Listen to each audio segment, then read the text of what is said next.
유럽 여행 4일차 체코 브루노 숙소에서 아침 식사를 마치고 헝가리 부다페스트로 버스로 장거리 이동합니다. 이동거리는 약 4시간 30분 정도 소요될 예정입니다. 중간에 화장실 이용을 위해 주유소 휴게소에서 잠시 휴식도 취할 예정입니다. 헝가리로 이동하는 동안 고속도로 주변 환경이 너무 이뻤습니다. 눈 덮인 숲과 들판 그리고 작은 마을이 한 폭의 아름다운 풍경과 같았습니다. 감탄이 절로 나오는 풍경이 영상 속에 다 담기지 않아 아쉬웠습니다. 산꼭대기의 기온차에 의해 피는 얼음꽃 상고대가 평지에서도 볼 수 있어 신기하기도 하고 아름다웠습니다.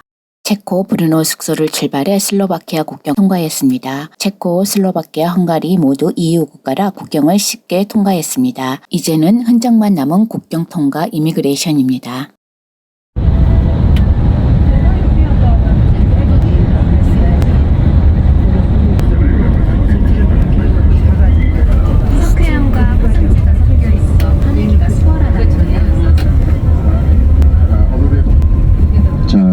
출발하신 지 1시간 40분 안 됐습니다만은 지금 체코에서 출발해서 슬로바키아 관통해서 지금 슬로바키아에서 다시 지금 헝가리로 들어가고 있어요. 여기 옛날 국경입니다. 여권 검사가 없어졌기 때문에요.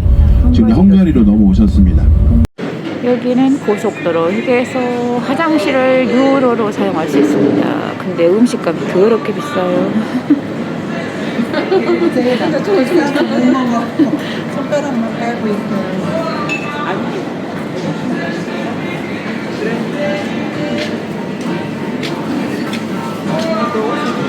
입니다. 그래서 엘리자베트 CC 뮤지컬로 유명한 엘리자베트 다리고요. 오른쪽에는 프란츠 요셉 다리인데 자유의 다리.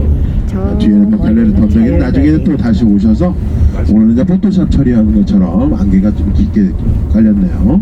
아무튼 일단은 식사부터 하시고 그다음에 이제 우리 가이드분 동반해서 투어를 하실 예정이니까요. 영국 다음으로 대륙에서 지하철을 운행할 정도로 오른쪽에 서역입니다. 서쪽에 있다고 해서 서역. 그 다음에 여기에서 영화 촬영지지만은요 이 안에 있는 맥도날드가 상당히 오래된 또 고풍스러운 역사 안에 있다라고 보시면 되겠습니다. 네. 여기가 헝가리지? 헝가리 전통수. 여기 이걸 시켜야지. 이거는 많이 주지 마. 헝가리안 흑맥주. 메인 디시. 포크 같은데. 페인트 디저트 초콜릿. 맛만 다 당연히.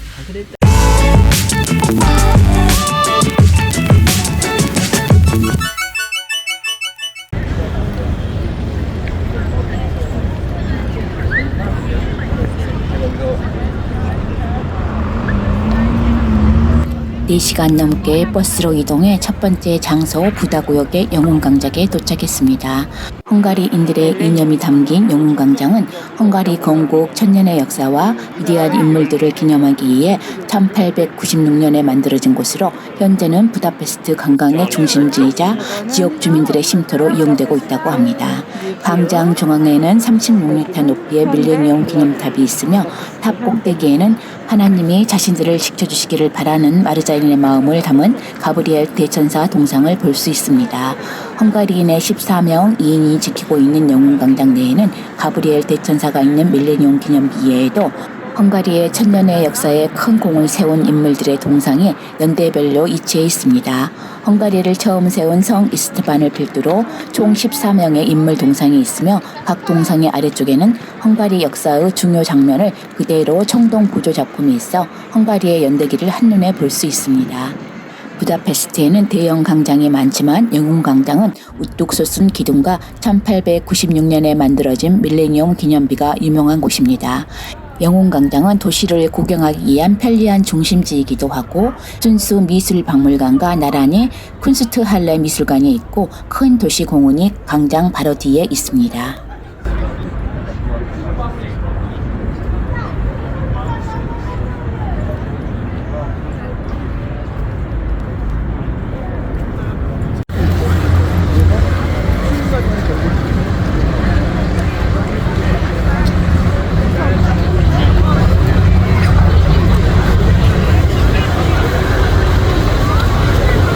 달리는 버스 창문 너머로 헝가리 국립 오페라 하우스가 보입니다. 헝가리 국립 오페라 하우스는 오스트리아와 헝가리의 왕이었던 프란츠 요세프 1세와 엘리자베스 황후가 집권했던 1884년에 건립된 네오 르네상스 스타일로 헝가리의 주요 건축물 중 하나인 국립 오페라 하우스는 안드라시 거리 중심에 위치하고 있습니다. 성 이스트반 성당 건축에 참여했던 니콜로스 아이비엘이 설계하였으며 르네상스 양식의 높은 아치와 벽화를 비롯하여 화려함을 극대화한 모습을 볼 수 있습니다.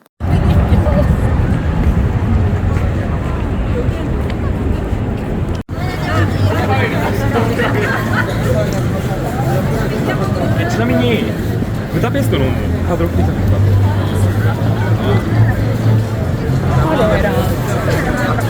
？Che dici?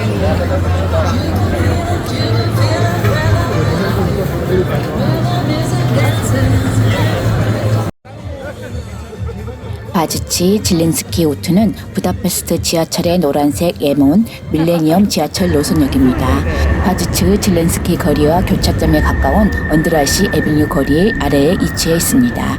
이 역은 1896년 5월 2일 베리슈머치 강정과 세체니 온천 사이의 부다페스트 지하철 구간의 일부로 개통되었다고 합니다. 밀레니엄 지하철로 알려진 이 구간은 유럽 대륙 최초의 지하철 시스템이었다고 합니다. 2002년에 이 역은 다뉴브강유역, 부다성구역, 언드라시 거리를 포함한 부다페스트 세계문화유산에 포함되었습니다.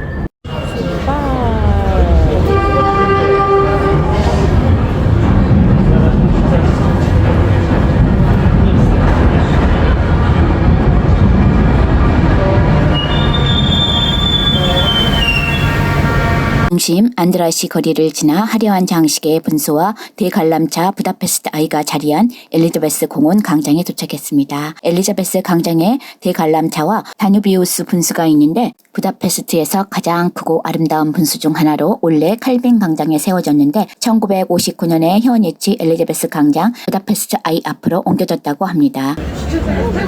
짧게 귀여운 노란색의 밀레니엄 지하철 M1을 구경하고 성 이스트반 성당으로 걸어서 이동합니다. 성 이스트반 왕을 기리기 위해 지어진 네오르네상스 양식의 성당입니다. 성 이스트반 성당은 헝가리 초대 국왕이자 로마 카톨릭의 성인인 이스트반을 기리기 위해 지어진 성당입니다. 845년에서 1905년 사이 약 60년에 걸쳐 건축된 성당의 외관은 전형적인 네오르네상스 양식을 띠고 있으며 부다페스트에서 가장 높은 96m의 탑을 가지고 있습니다. 정문 이쪽에서는 성 이스트반의 동상을 볼 수 있으며 성전 재단 뒤편에는 성 이스트반의 오른손 미라가 성물로 보존되어 있습니다. 성 이스트반 성당의 정문 입구에서는 예수의 12제자 부조를 볼 수 있으며 내부는 대리석과 금박 장식으로 화려하게 꾸며져 있습니다. 성전 가운데에 프레스코화로 꾸며진 86m 높이의 돔 청장이 있으며 미사 또는 콘서트가 열리는 날 방문한다면 웅장한 파이프 오리간 연주를 감상할 수도 있다고 합니다. 또한 교탑에는 부다페스트 전경을 한눈에 담을 수 있는 파노라마 전망대가 위치해 있어 전망 명소로도 유명한 곳입니다. 1989년에 성 스티븐 대성당 옆에 도움포크라는 수공예 가게를 둘러보았습니다. 많은 관광객들이 둘러보는 곳으로 다양한 종류의 민속 수공예품들을 볼 수 있습니다. 도움포크 민속 수공예품 가게는 성 삼위일체 광장과 비엔나 문 사이에 옛 이름 그대로 유지하고 있는 건물은 현재 보호되는 고대 기념물이라고 합니다. 된 거는 에코니 라인이라 부르고요. 그 다음에 여기 제일 비싼 애가 요거예요. 요거는 1907년도에 만든 제품이에요. 요즘에 없는 디자인이에요. 그래서 문양이 빡빡하죠. 네. 위에 보면 뒤에 보면 연도가 써 있습니다. 그래서 요거는 요런 거는 일반 요즘에 안 나오는 모델이기 때문에 요런 모델 가격이 갑자기 3배 정도 올라가는 거예요. 요거는 한 70만 원 정도 들어요 하나에. 부다페스트에서 장미꽃 아이스크림으로 유명한 젤라또 로사에서 아이스크림을 먹어보기로 했습니다. 이곳은 구글맵 평점도 높은 곳이어서 손님들이 아이스크림을 먹기 위해 줄을 서서 기다리는 곳입니다. 젤라또 로사는 랜드마크인 성 이스트반 대성당 근처 가까운 거리에 위치하고 있습니다. 젤라또 로사 직원이 장미꽃 아이스크림을 만드는 과정을 지켜보는 재미가 쏠쏠합니다. And raspberry? Raspberry. Raspberry.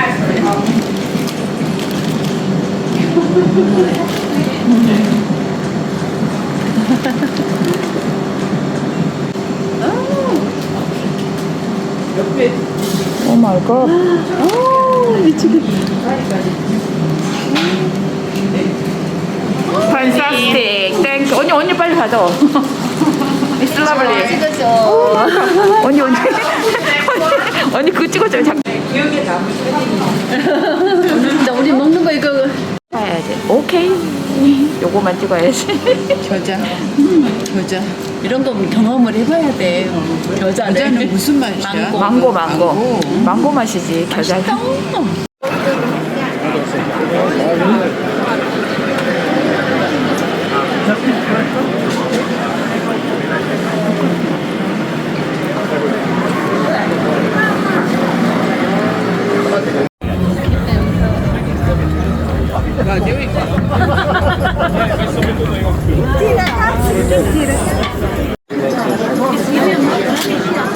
연어네?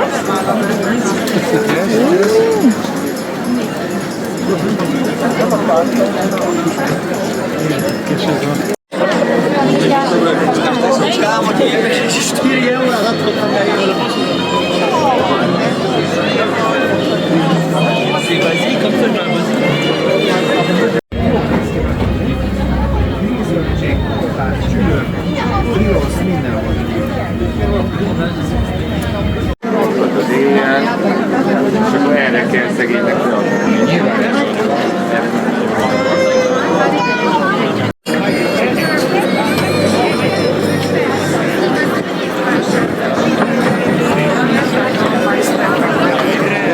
로마네스크 양식의 성당으로 부다페스트 어디에서든 볼 수 있는 웅장함을 자랑하는 성 이스트반테 성당을 둘러보고 버스로 부다성으로 이동합니다. 지금 건너는 저희들 이 다리가 엘리자베스 다리. 유럽에서 처음 만들었을 때는 이런 모양은 아니었고요. 네, 처음 만들었을 때는 1902년도에 완공됐을 때는 여기가 유럽에서 가장 긴 현수교. 왼쪽에 있는 저 다리는 자유의 다리예요. 자유의 다리인데 뭐로 유명하냐 한국 사람들한테는 그 세븐틴이란 그룹 혹시 아세요? 그 그룹이 음악의 신이라는 노래를 작년 겨울에 발표했는데 그때 뮤직비디오 여기서 찍었어요. 부다페스트의 과거를 간직한 부다 지구는 앙족과 귀족, 보호들이 주로 거주하던 지역으로 그 흔적이 그대로 남은 앙곡이나 역사적인 건축물들이 곳곳에 있습니다. 고지대에 위치해 있어 환상적인 전망을 즐길 수 있습니다. 아름다운 요새가 간직한 시련의 역사를 가진 부다 지구 언덕 위엔 천년의 역사와 함께한 네오바로크 양식 부다성이 자리하고 있습니다. 13세기의 적의 공격을 방어할 목적으로 벨라 4세에 의해 건축된 곳으로 두 차례의 세계대전으로 앙공은 막대한 피해를 입었지만 끝까지 살아남아 1950년대에 다시 세워져 헝가리 역사와 운명을 간직하고 있다고 합니다. 유네스코 세계문화유산으로 지정된 과거 국왕들의 거주지로 헝가리의 역사를 대변하는 부다성은 13세기 에부 침입으로 피난온 벨라 4세에 의해 지어진 다뉴보강이 내려다보이는 언덕 위의 성으로 17세기 합스부르크 마리아 테레지아 여왕제에 의해 개축되었다고 합니다. 부다성은 헝가리 부다페스트에 있는 헝가리 국왕들이 살았던 역사적인 성체입니다. 과거에는 앙공 또는 앙성이라는 이름으로 불렸다고 합니다. 부다성은 중세와 바로크 19세기 양식의 가옥들과 공공건물들로 유명한 옛성각 지역 옆에 있는 부다 언덕 남쪽 꼭대기에 지어졌습니다. 굴곡 있는 역사를 겪으면서도 우아함을 간직한 부다성은 현재 국립현대미술관과 국립세체니도서관, 부다페스트 역사박물관으로 사용되고 있습니다. 미술관 동쪽 광장 중심에는 샤보이 에젠 왕자 기마상이 다뉴브강을 향해 늠름하게 서 있습니다. 다른 왕자 기마상은 안드라시 티바다르 백작의 리피카 성마와 승마학교의 어린 기술을 모델로 삼았다고 합니다. 다뉴브강은 동부 유럽을 동서로 흘러 흑해로 들어가는 긴 강으로 독일, 오스트리아, 헝가리, 체코, 불가리아, 우크라이나 그리고 루마니아 등을 거쳐 수천 킬로를 흐르는 긴 강입니다. 그 내문에 넣어요?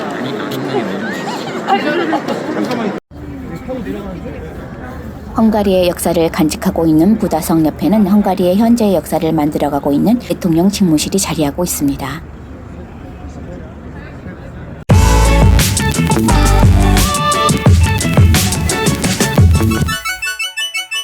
헝가리 앙들의 대관식이 진행되었던 대성당으로 마차시 1세의 머리카락이 보관되어 있는 마차시 성당입니다. 성당의 정식 명칭은 성모 마리아 대성당이지만 마차시 1세의 머리카락과 앙과 문장이 남쪽 천탑에 보관되어 있어 마차시 성당이라 불리게 되었다고 합니다. 과거에 이 성당에서 헝가리 앙들의 대관식이 거행되었으며 현재까지도 미사를 진행하고 있습니다.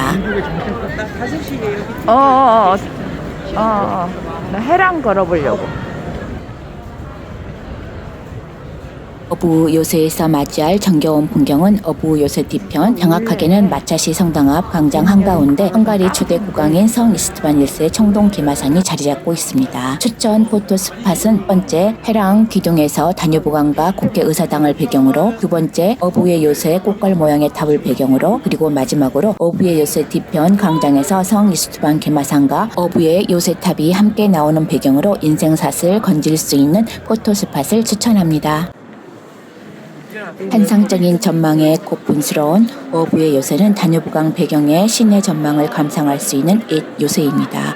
어부의 요새는 부다페스트 시민들의 슈처이자 문화 공간이면서 여행자들에게는 아름다운 전망과 특별한 감동을 선사해주는 공간입니다. 이곳은 어부들의 전설이 남아있는 곳으로 1895년과 1902년 사이에 지어진 어부의 요새는 7개의 헝가리 지역에 정착한 부족을 의미하는 7개의 온불 모양 지붕이 특징입니다. 어부들이 요새 근처에서 다뉴브강을 건너는 적을 방어하면서 어부의 요새라는 이름이 붙여졌다고 합니다. 어부의 요새는 네오 고딕 양식과 로마네스크 양식이 혼재된 건축으로 요새 전체가 하얀 돌로 만들어져 고풍스러운 분위기입니다. 또한 요새의 2층 전망대에서는 부다페스트 시내 전경을 감상할 수 있으며 야간에는 무료 입장이 가능해서 다뉴브강을 배경으로 화려한 야경을 볼 수 있는 명소로 손꼽히는 곳입니다. 도나우강과 페스트 지역이 한눈에 내려다 보이는 어부의 요새는 부다페스트에서 전망이 가장 좋은 곳으로, 특히 야경을 보기에 좋은 곳으로 유명합니다.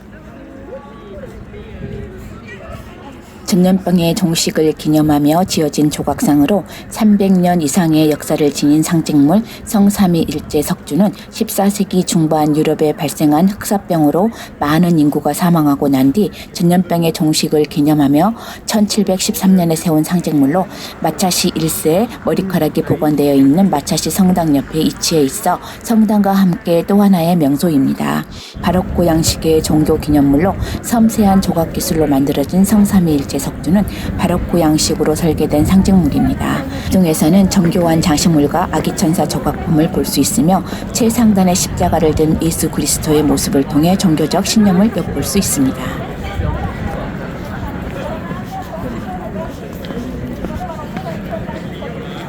어부의 요새라고 부르게 된 계기는 중세 어부들이 길드를 조직하고 이곳에 거주하면서 운영했던 선시장이 있었기 때문에 어부 요새로 불리게 되었다는 설과 부다페스트가 적의 침입을 받아 위기에 처해 있을 때 도나우 강가에 살던 어부들이 이들을 방어하고 도시를 자발적으로 지켰다는 설이 있습니다. 둘 가운데 좀 더 설득력이 있는 것은 후자입니다. 실제로 19세기에 어부들이 도나우 강을 건너오는 적을 요새에서 막았다고 합니다.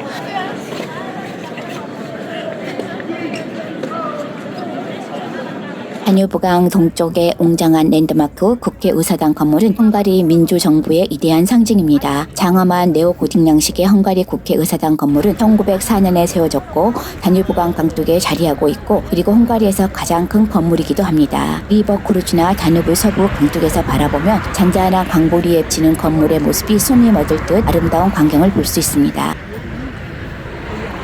과거가 살아 숨쉬는 부다구역과 정치, 경제의 중심 페스트 구역이 공존하는 도시, 유네스코 세계문화유산의 부다성과 환상적인 전망의 고풍스러운 어부의 요새, 체코 부다페스트 이야기는 여기까지입니다. 다음 영상에서 또 만나요. 구독과 좋아요를 눌러주시면 영상을 만드는 데 힘이 됩니다. 감사합니다.